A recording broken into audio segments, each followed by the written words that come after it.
Welcome to talking point reviews and more Bollywood spy यानी कि RJ Divya soul कामा। चलिए अब बात करते हैं Ranbir Kapoor, Anil Kapoor, Rashmika Mandanna and Bobby Deol star of film Animal के बारे में।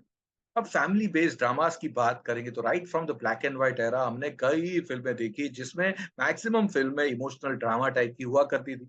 उसके बाद 70s 80s के दौर में बाप बेटे के बीच में बनी ड्रामेटिक फिल्में आई। एंड देन 90s के दौर में तो दो दो फैमिलीज के बीच में दुश्मनी वाली ड्रामेटिक फिल्में आई। एक वक्त तो ऐसा आया था जब लाइन से ऑलमोस्ट सिमिलर थीम पे तीन फिल्में बनी थी एंड आसपास रिलीज भी हुई थी, क्षत्रिय, परंपरा, यलगार। Of course, then we had the late 90s and 2000 वाली grand films like कभी खुशी कभी गम and all that. अब एक लंबे अरसे के बाद इसी तरह की film I in the form of animal.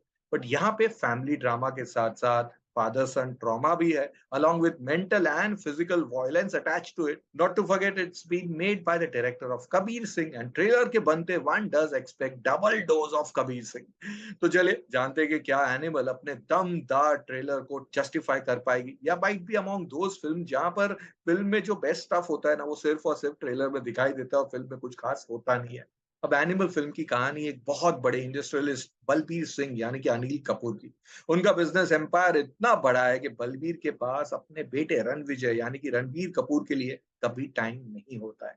लेकिन रणविजय के लिए उसके डैड वर्ल्ड के बेस्ट डैड, और बस उनका प्यार और अटेंशन पाने के लिए वो किसी भी हद तक जा सकता है। ऑफ कोर्स इसी के बनते फैमिली में कुछ तनाव भी होते हैं, बाप बेटे अलग भी हो जाते हैं, और लेकिन जब बलबीर सिंह पे एक जानलेवा हमला होता है बस उसका बेटा वहां पे आ जाता है और उसके बाद जो होता है फिर वही तो फिल्म की आगे की कहानी है। अब story might remind you of Kabir Bedi, Sanjay Dutt track in Yalgaar films और some shades of the Godfather, पर उसके अलावा the movie is totally different in its own way.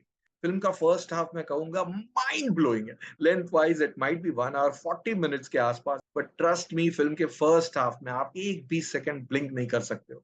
Film इतनी आपको बांध के रखती है, एक के बाद एक सीन्स आते हैं और फिल्म से जोड़ते जाते हैं।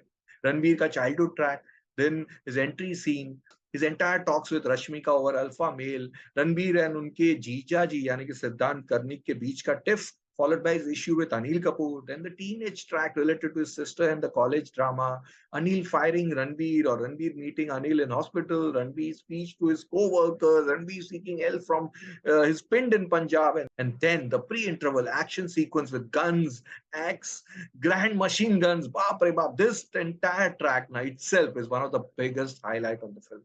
Interval में आपका जो मुंह है ना वो खुला का खुला रह जाता है कि भाई साहब मैंने क्या देख लिया। This is something unimaginable and never been watch type का action with emotions attached to it, और इन सब के बनते the first half is just amazing, gripping, intense and flawless.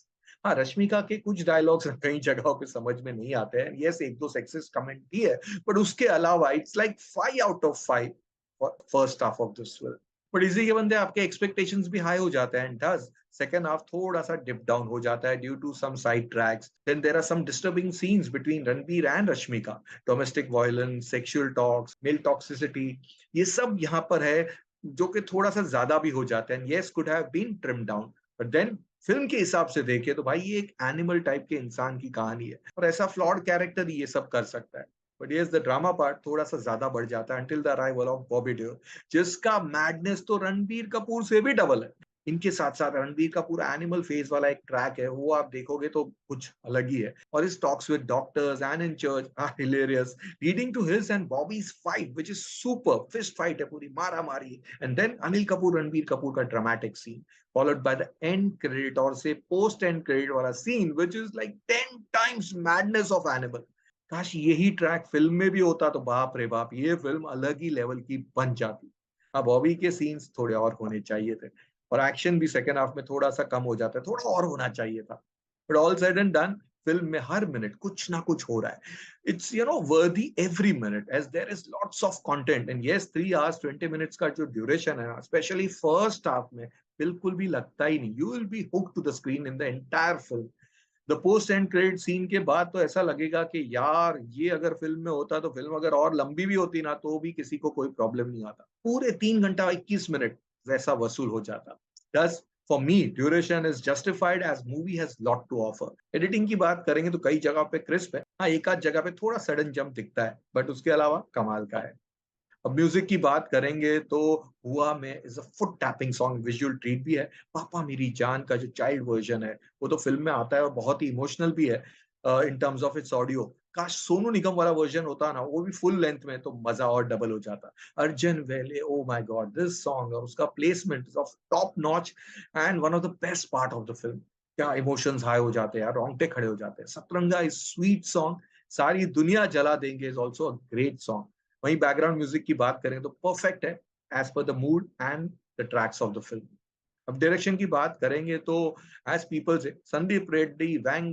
अब डायरेक्शन की बात करेंगे तो लोग तो कहते ही है कि Sandeep Reddy Vanga is a crazy director. Yes, ऐसे क्रेजी डायरेक्टर्स ही ना इस तरह की फिल्म बना सकते हैं, सोच सकते हैं, प्रेजेंट कर सकते हैं और सारा जो मैडनेस है वो स्क्रीन पे दिखा सकते हैं। उन्होंने परफेक्ट मिक्स दिया of action and emotions. Yes, domestic violence वाले और सेक्सुअल टॉक्स वाले and even some ruthless action वाले scenes might be disturbing for some people, but I guess director ने ये पर्पसली किया in order to justify the character of his film. But मानना पड़ेगा, पागलपन कोई ला सकता है तो यही बंदा ला सकता है।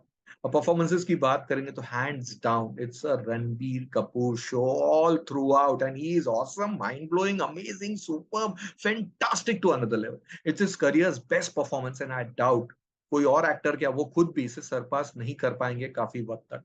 It's like his Sholay, you know, he makes you believe in every scene, every shot, every dialogue, action, drama, emotions, हर एक में ना he gets everything right and add full madness to it। वहीं अनिल कपूर का रोल जो है एक सुलझा हुआ रोल है and he's a great actor and does full justice to his character। Bobby Deol ने तो भाई साहब फाड़ दी है, क्या इंटेंसिटी है, and trust me you will wish के he had double the role. Screen length की बात करेंगे तो उनका रोल डबल होना चाहिए था। I so wanted to see more of him, but जितना भी है ना वो कमाल का है। रश्मिका ने भी बढ़िया काम किया है एंड डेयरिंग काम किया है, बस उनकी हिंदी ना थोड़ी सी गड़बड़ है, कुछ डायलॉग्स ठीक से सुनाई नहीं देते बिकॉज इमोशनल सीन है, वो रो रही है या गुस्से में है तो तब वो जो डायलॉग्स आते हैं ऐसा लगता है मुंह के अंदर ही रह गए। But it's one of her most powerful role till date. काफी गट्स चाहिए to do such type of role. इनके अलावा Tripti Dimri is good in her role. इनके अलावा Tripti Dimri is good in a part, so is Siddhant Karnik. Saurabh Sachdev is okay, Shakti Kapoor, Suresh Oberoi lends good support, Prem Chopra and Upendra Limaye का जो cameo अच्छा है, the entire Punjabi clan of Ranbir is interesting. So on an overall basis पे Animal is a hot-blooded and remorseless tale of vengeance and love. It's more of emotional film between father and son with the backdrop of action and revenge. First half, though, mind-blowing it to another level. Second half, of course, dips down, but due to high expectation and drama. It's, definitely not an हाँ, ये film artistic फिल्मों के lovers या के people with weak heart उनके लिए नहीं है, जिसके बंदे मैं इस फिल्म को 4 स्टार्स की रेटिंग्स तो देता हूं। लेकिन Ranbir is Ranbir in this film, a true superstar actor, और उनके बनते the movie gets nothing less than 4.5 star. I just loved Ranbir Kapoor to another level in this film. So all you Ranbir Kapoor, Anil Kapoor, Bobby Deol, Rashmika Mandanna and Sandeep Reddy Vanga के fans do watch this film and देखकर हमें बताइए कैसी लगी है film. मिलते हैं जल्द एक और हिंदी फिल्म के रिव्यू के साथ only on talking point reviews and Bollywood spy, यानी कि आरजे दिव्य सोल कामा।